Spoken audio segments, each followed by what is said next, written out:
दोस्तों ज़रा सोचें कि एक दिन आपके फ़ोन पर व्हाट्सएप से पुलिस का नोटिस आता है जिसमें लिखा है कि आपको फ़ौरन पुलिस स्टेशन आना होगा वरना आप अरेस्ट हो सकते हैं।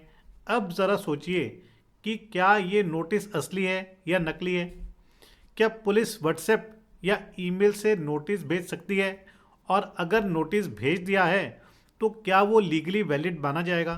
नमस्कार दोस्तों, लीगल गुरुकुल में आप सभी का बहुत बहुत स्वागत है, जहां मिलती है आपको सही लीगल नॉलेज और सही लीगल एडवाइस।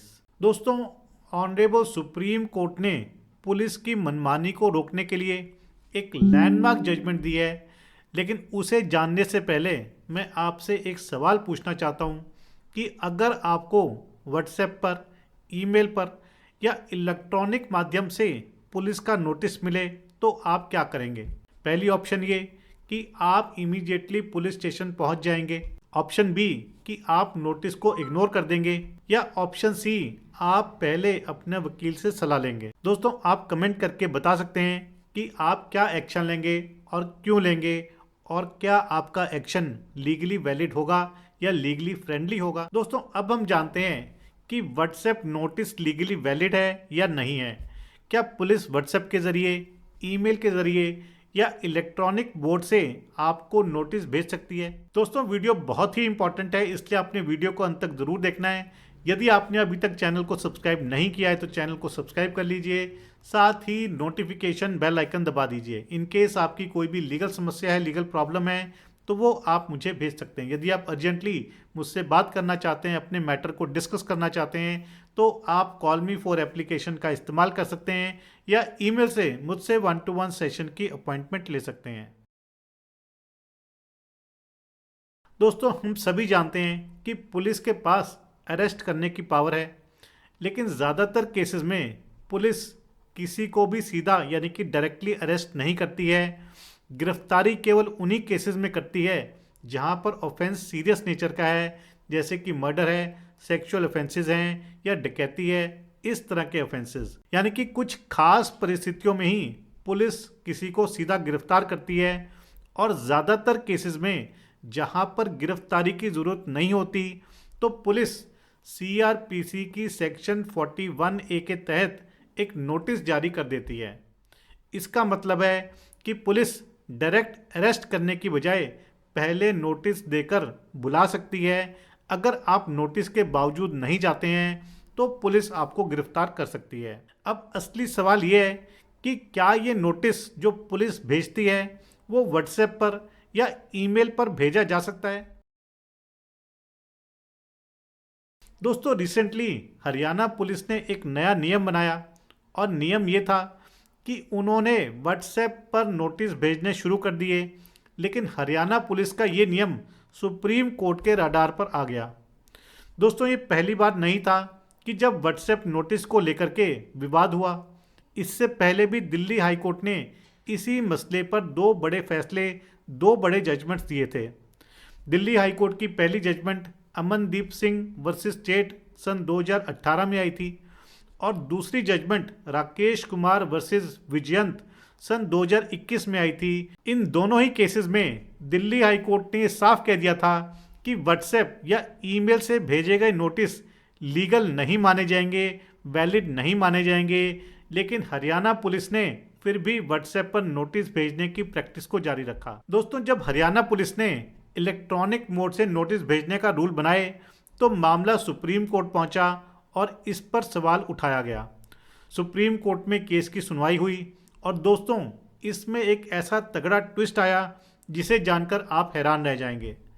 दोस्तों, ऑनरेबल सुप्रीम कोर्ट ने यह कहा कि व्हाट्सएप या इलेक्ट्रॉनिक माध्यम से भेजा गया कोई भी पुलिस नोटिस मान्य नहीं होगा। जी हाँ दोस्तों, आपने बिल्कुल सही सुना।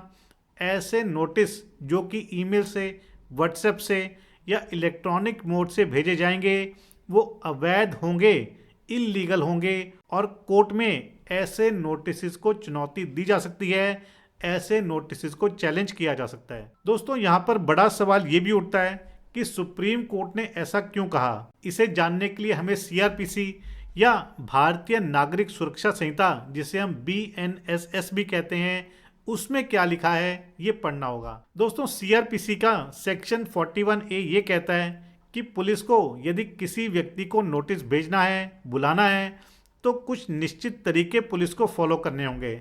सेक्शन 41A ये क्लियरली मेंशन करता है कि नोटिस पर्सनली दिया जाना चाहिए या फिर रजिस्टर्ड पोस्ट के थ्रू ही भेजा जाना चाहिए। BNSS यानी कि भारतीय नागरिक सुरक्षा संहिता, जो कि 1 जुलाई 2024 से पूरे भारत में लागू हो चुकी है, इसमें सेक्शन 35 ये कहता है कि पुलिस किन परिस्थितियों में किसी व्यक्ति को गिरफ्तार कर सकती है, लेकिन क्या पुलिस नोटिस डिजिटल मोड या इलेक्ट्रॉनिक मोड से भेज सकती है।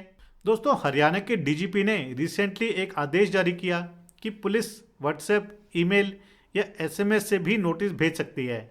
अब सोचिए कि किसी को सिर्फ ईमेल या एसएमएस पर ही नोटिस भेज दिया जाए और वो उसे पढ़ ही ना पाए, उसे रिसीव ना कर पाए, तो क्या वो व्यक्ति गिरफ्तार हो सकता है?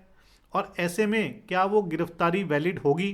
दोस्तों ऑनरेबल सुप्रीम कोर्ट ने अपनी लैंडमार्क जजमेंट में ये क्लियर कर दिया कि अब से कोई भी पुलिस नोटिस सिर्फ जो कानून में दिए गए तरीके हैं उनसे ही सर्व किया जाएगा। व्हाट्सएप, एसएमएस, ईमेल या इलेक्ट्रॉनिक माध्यम से भेजे गए नोटिस पूरी तरह से अमान्य होंगे, इनवैलिड होंगे, इल्लीगल होंगे। यानी कि अब सिर्फ दो ही तरीके मान्य होंगे, या तो पुलिस खुद जाकर के नोटिस देगी या फिर रजिस्टर्ड पोस्ट के जरिए नोटिस भेजा जाएगा। अगर पुलिस आपको सिर्फ व्हाट्सएप या ईमेल पर नोटिस भेजे तो आप इसे कोर्ट में चुनौती दे सकते हैं, क्योंकि ये तरीका अब वैलिड नहीं है, इल्लीगल है। दोस्तों ऑनरेबल सुप्रीम कोर्ट ने सभी स्टेट्स की पुलिस को डायरेक्शन दी कि वो इस रूल को इम्प्लीमेंट करें, फॉलो करें और अपनी रिपोर्ट भी सबमिट करें। दोस्तों ऑनरेबल सुप्रीम कोर्ट ने अपनी जजमेंट से पुलिस की मनमानी पर रोक लगा दी है और अब पुलिस को खुद कानून का पालन करना पड़ेगा। दोस्तों अब आपके लिए एक और इंटरेस्टिंग सवाल ये भी है कि आपको क्या लगता है कि डिजिटल नोटिस सिस्टम को वैलिड कर देना चाहिए ताकि पुलिस तेजी से काम कर सके, या फिर ऑनरेबल सुप्रीम कोर्ट ने सही फैसला सुनाया है? दोस्तों इस केस, इस जजमेंट पर आपके क्या विचार है ज़रूर शेयर कीजिएगा। इस जजमेंट का लिंक मैं आपको डिस्क्रिप्शन में दे दूंगा, वहां जाकर के आप इसे डाउनलोड करके पढ़ सकते हैं, समझ सकते हैं और अपने केस के फैक्ट्स के अनुसार यूज़ भी कर सकते हैं। तो आशा करता हूं कि आपको वीडियो पसंद आया होगा। यदि वीडियो पसंद आया तो वीडियो को लाइक और शेयर ज़रूर कीजिएगा। चैनल को सब्सक्राइब करना मत भूलिएगा। अगली बारी मिलेंगे नए वीडियो में नए टॉपिक के साथ। तब तक के लिए धन्यवाद। जय हिंद।